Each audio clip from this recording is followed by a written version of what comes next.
Ħabta kera fid-daħla minn tal-barrani lejn ħal Tarxien illi ħallit 3 persuni u tarbija l-isptar. Inċident li ġab 100 minuti ta' tensjoni sakemm ingħatat l-għajnuna meħtieġa lill-feruti.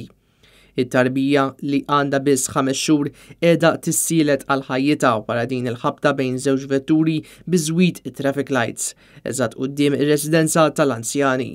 Fl-inċident li seħħ ftit qabel l-10 ta' bil-lejl kienet involuta vettura ta' tip Honda u oħra tal-għamla Renault. B'din tal-aħħar tkun misjuqa minn raġel ta' 58 sena miswieqi li sofra ġrieħ ħfief.